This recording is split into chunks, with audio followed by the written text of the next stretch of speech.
Então, qual é o exemplo que o caderno traz para diabetes? E aí eu chamo a atenção que isso aqui cai na prova, tá, gente? Essa tabela cai na prova. Por quê? O caso está pronto. O cara bota o descritivo e pergunta qual é o risco que o paciente tem dentro do que ele descreveu no texto. Então, como é que isso aqui cai em concurso? A banca escreve assim, olha, o paciente é diabético, né, tem diabetes tipo 2 e apresenta uma glicemia de jejum alterada, tá? Mas sem nenhuma alteração clínica. Só tem a glicemia alterada, então ele é baixo risco. Eu vou dar um tipo de trato para ele, muito possivelmente no extrato 1. Ele vai ficar no nível de atenção 1. Quando ele vai para o médio, ele te diz o seguinte, ó, pessoa com diabetes diagnosticada. Repara que aqui em cima não tem diagnóstico de diabetes. Aqui é só glicemia alterada, que a gente vai ver o que é. Aqui o diabetes está presente, mas ele te diz, e controle metabólico pressórico adequado, ou seja, sou diabético, mas ele está controlado. Sem internações por complicações agudas nos últimos 12 meses e sem complicações crônicas. Por exemplo, no meu caso, Valdemir, que sou hipertenso, eu estou aqui. Eu estou no médio. Porque eu não tenho complicação, graças a Deus. Não estive internado, graças a Deus. Né? E a minha pressão, graças a Deus, está controlada. Quer dizer, sabe Deus como está controlada.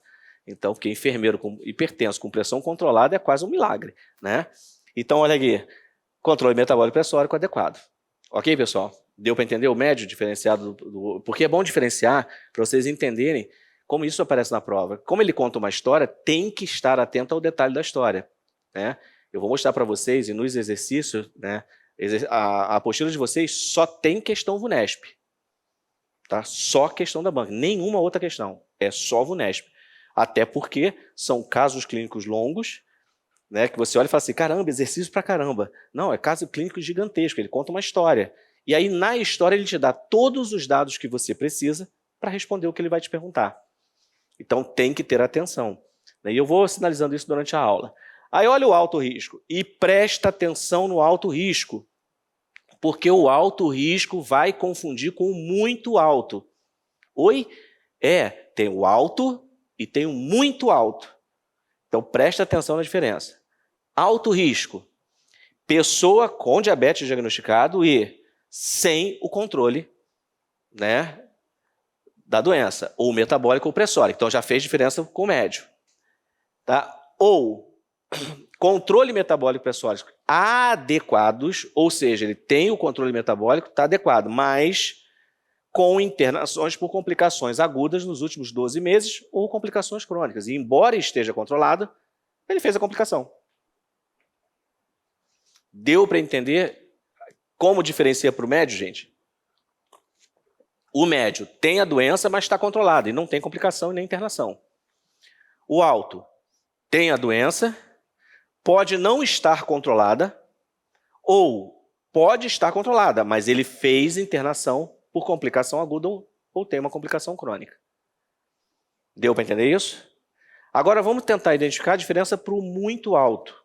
Porque o muito alto diz o seguinte, ó, pessoa com diabetes diagnosticado, controle metabólico ou pressórico inadequado, mais internações por complicações agudas nos últimos 2 meses e ou complicações crônicas. E é aqui que confunde.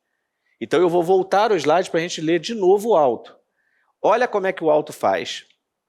Controle metabólico ou pressórico inadequado ou, então repara, essa é uma situação, ok? A primeira situação, o cara tem diabetes e não está conseguindo controlar a doença, né, ou a sua pressão, já que ele é hipertenso também, não está sendo controlada. Então, nesse caso, ele já é alto risco, porque não está conseguindo controle.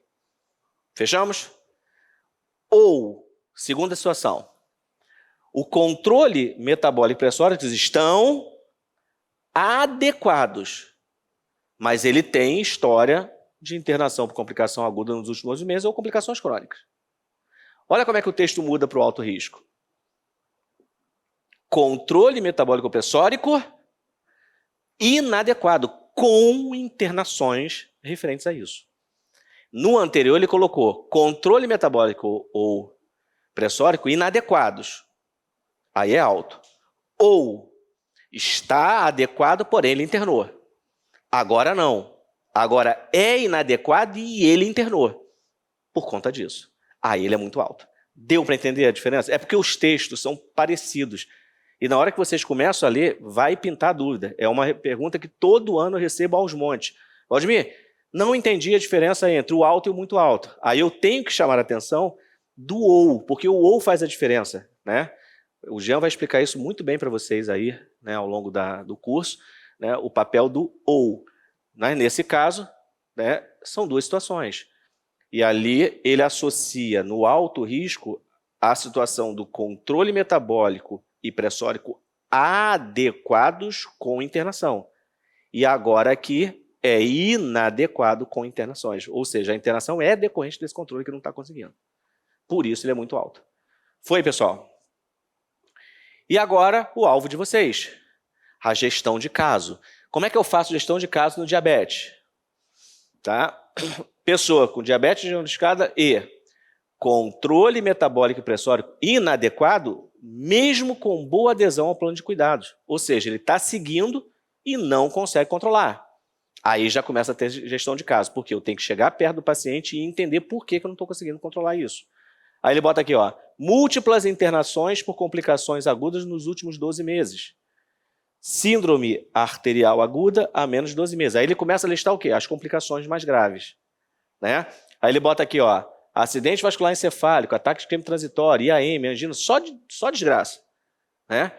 Complicações crônicas severas, doença renal estágio 4 e 5, artropatia de Charcot. Alguém sabe o que é artropatia de Charcot? Artropatia de Charcot? Lembra o que é? A gente ainda vai falar disso hoje. É uma deformidade do pé que impede o paciente de calçar sapato e expõe o pé a lesões que podem levar ao pé diabético e a possíveis complicações dele. Eu trouxe a foto para vocês visualizarem melhor. Comorbidade severa, câncer, doença neurológica. O que eu digo, gente, é que a gestão de caso é só para pacientes complexos, com a história complexa. E aí ele bota aqui, ó, idoso dependente em instituição de longa permanência. Então, repara, não é qualquer idoso, é um idoso dependente. Repara, ele tem diabetes, tá? Não esqueçam que parte da premissa é que o cara tem o diabetes. Ele é dependente, está em longa permanência, pessoa com baixo grau de autonomia, incapacidade de autocuidado, dependência, ausência de rede de apoio familiar ou social. Então, é gestão de caso. Cuidado com o idoso aqui, tá?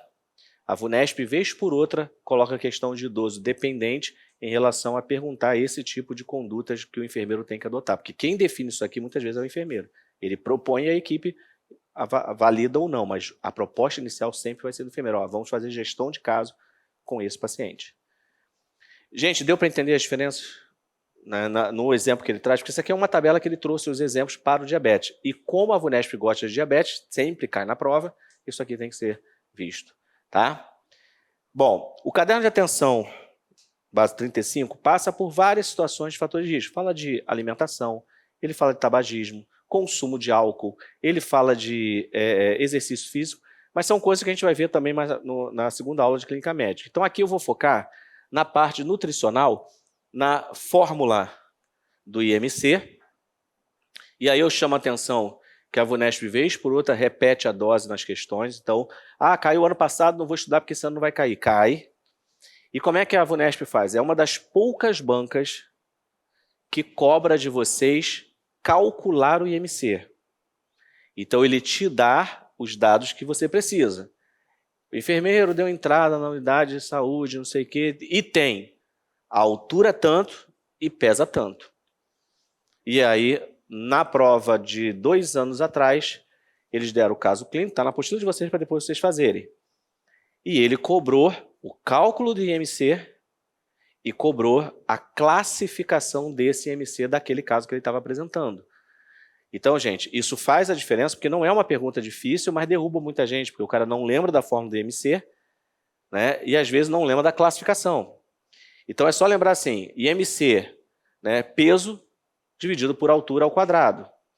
Só que observa que a altura é em metro. Então, cuidado com isso. Tá? Não é em centímetros. Então, tu tem que jogar para metro para fazer a conta. Tá? A banca ela já te dá, né, o paciente tem 1,70 m, ele já te dá em metro.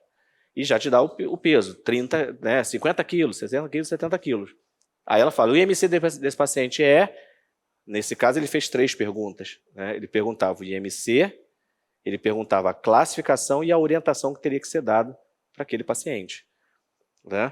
Então, pela idade, baixo peso, abaixo de 18,5, então a gente tem que lembrar sempre o seguinte, qual é o IMC normal? 18,5 a 24,99. Esse é o normal. É o cara que está eutrófico, ou seja, dentro do peso ideal. Isso até 60 anos.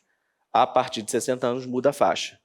Tá? Então, eutrofia de 18,5 a 24,99. Então, abaixo de 18,5 é baixo peso. De 25 até 29,99 é o sobrepeso, chamado excesso de peso, sobrepeso. E a partir de 30, os graus de obesidade. E para a VUNESP tem que saber esses graus. Então, grau 1, de 30 a 34,99. Grau 2, de 35 a 39,99. E o grau 3, 40. Então, para facilitar a vida de vocês, é mais ou menos isso aqui, ó. Mais ou menos não, é isso aqui, ó. 18,5. São esses os números que vocês têm que gravar. Tá? 25. Deixa eu botar menor aqui para poder fazer a correlação direta. Aqui, ó. IMC 18,5, 25, 30, 35 e 40. É isso aqui. Repara. De 18,5 a 24,99, eutrofia. Abaixo de 18,5, baixo peso. De 25 até 29,99, sobrepeso. De 30 a 34,99, obesidade grau 1. De 35 a 39,99 é o 2. E acima de 40, o 3. Ok? Então, na hora de estudar, facilita a vida. Não vai ficar decorando essa tabela toda. Já bota os números ali, joga na régua e fica muito mais fácil visualizar e gravar. Ok? A partir daí, idoso tem uma diferença. A gente vai dar uma aula sobre saúde do idoso de vocês. E tá lá, ó, 22 a 27, né, é eutrofia. Só que aqui, deixa eu corrigir minha fala, porque não é 22 a 27. É de 22,1, tá, até 26,99. Porque é menor, quer dizer, maior que 22, mas observa que em cima o baixo peso é menor ou igual a 22. Então, 22 é a faixa de corte. De 22 para baixo, no idoso, é baixo peso. Aí, 22,1 já não é 22. Até 26,99 é a eutrofia. Por quê? Porque o 27 está aqui embaixo, ó. 27, a partir de 27 já é sobrepeso. E aí vai até 29,99, porque depois a obesidade é comum a todos. Deu para entender isso, gente? Então isso tem que dar uma lida. A VUNESP cobra isso, esse conhecimento, tanto de idoso quanto do adulto, tá? Cai mais o adulto, mas já tem questão deles de idoso também sobre IMC dessa faixa, então a gente tem que ter essa atenção. Ok, pessoal? Bom, dentro dos fatores de risco, a circunferência abdominal é sempre um ponto importante na avaliação cardiovascular. Então, quando a gente fala de circunferência abdominal, ela é medida ao redor do abdômen, na altura do ponto médio entre o rebordo costal inferior e a crista ilíaca. Isso aqui é questão de prova, tá? Porque quem geralmente faz isso é o enfermeiro. Então, isso aqui faz parte dos dados antropométricos, então isso aqui o enfermeiro tem que saber. E aqui embaixo, cuidado com a informação que está nessa tabela. Porque, normalmente, o caderno de atenção básica 30E7, que fala de hipertensão, diz que a nossa meta é manter uma circunferência abdominal menor que 102 no homem e menor que 88 nas mulheres. Por que ele fala isso? Porque isso tira o cara do alto risco.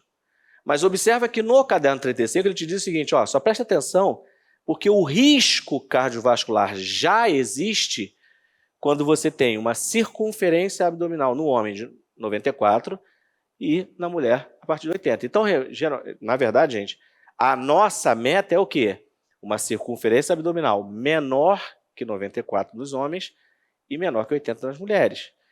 De 94 até 102, eu vou aumentando o risco. E acima de 102, o cara está em alto risco de doença cardiovascular. Então, o 37 fala assim, ó, tira do alto risco, já está bom. Mas o 35, que trabalha com a prevenção, fala assim, não, é ideal estar abaixo de 94 para homem e de 80 para mulher. Tá? Mas esse aqui é o que mais cai. O de baixo. Foi, pessoal? Até aqui tudo bem? Ok? Bom, o caderno 35 também chama atenção na alimentação em relação à quantidade de sal, faz uma relação direta entre sal e hipertensão arterial e diz o seguinte, olha, hipertensão arterial e sal são duas palavras perigosas. Então, qual é a quantidade máxima de sal recomendada para quem é, né, hipertenso? Essa é uma pergunta que eu vou responder na aula de Clínica Médica 2, porque aí tem uma divergência de literatura. Mas no caderno 35 ele diz que o consumo máximo para qualquer pessoa é de 5 gramas. E já antecipando, lá no 37 ele vai falar que tem que ser 4 gramas para o hipertenso. 5 gramas para a população em geral e 4 para o hipertenso. Então é o consumo diário máximo de sal. Ok? Caderno 35, gente, alguma dúvida? Até agora? Muito conceito, é muito conceitual ele. Mas ele cai. Já caiu nas provas recentes, então a gente não pode deixar de vê-lo. Deixa eu só começar a diminuir o sofrimento de vocês, né? Que já começa a ficar... Já desliguei um, depois se começar a continuar frio, eu desligo o outro. Hoje o dia não está tão quente. Caderno de atenção básica, 36, diabetes mellitus. Tratado de enfermagem médico cirúrgica, mas aí eu chamo a atenção que é a 14ª edição. Cuidado com isso. E a gente vai ver agora, porque pode vir a 15ª, porque o Brunner já está lançando a 16ª edição, né? Mas nos concursos, pelo menos aqui no Brasil, a 14ª tem sido a referência. Vamos ver se eles vão mudar para a 14ª ou não. Pode acontecer ou não. Se mudar, não tem um problema, porque eu vou trazer para vocês as modificações que tiverem das edições. Tem pequenas diferenças, tá, gente? Mas às vezes são diferenças mínimas que não interferem na prova. Então eu vou avaliar e ver se cabe ou não algum tipo de retificação de alguma informação que a gente já tenha conversado. Mas o texto está montado em cima da 14ª, que é a edição que está na bibliografia de vocês. E também a Sociedade Brasileira de Diabetes, né, que a do concurso do ano passado foi de 2022, a gente já está na de 2023, mas eles atualizaram poucas recomendações e a gente precisa discutir. Gente, quantos tipos de diabetes nós temos? Vamos relembrar. Tipo 1, tipo 2, gestacional, LADA, MUD, secundário. 6 tipos? Ok? Talvez alguns de vocês falem assim, meu Deus, 6 tipos de diabetes, né? Porque, por exemplo, quando eu me formei, não conta, né, gente? Quando eu me formei, só tinha 2 tipos. Era 1 e 2, era muito mais fácil, né? Ou era 1, ou era 2, não, tinha o gestacional também, né? E a gente sabia que o secundário acontecia em algumas situações, mas era muito tranquilo essa discussão. Mas hoje a gente entende coisas que lá no passado a gente não entendia. Por exemplo, um cara de 45 anos fazer os 4 Ps, que é uma característica do diabetes tipo 1, mas pela idade dele era, pela lógica, ter o diabetes tipo 2. Então, isso hoje já se explica melhor dentro do avanço tecnológico, né? Diabetes tipo 1, diabetes tipo 2, gestacional, secundário, LADA e MUD. Esses são os tipos de diabetes que essas 3 bibliografias apresentam. Cuidado, Valdemir, eu li ontem o Brunner e ele não fala da MUD. Não, não fala. O Brunner, 14ª edição, já começa a discutir LADA, separado. Até a 13ª, LADA estava dentro do tipo 1. Na 14ª, ele já separa e traz como um tipo à parte. Né? Muito possivelmente, na 15ª e 16ª, ele já vai apresentar a MUD, porque isso já está ficando muito bem consolidado. Então, 6 tipos de diabetes. Hoje aqui, tá, eu vou discutir com vocês tipo 1, tipo 2, que são os principais. 90% dos pacientes são diabéticos tipo 2, 5% diabetes tipo 1.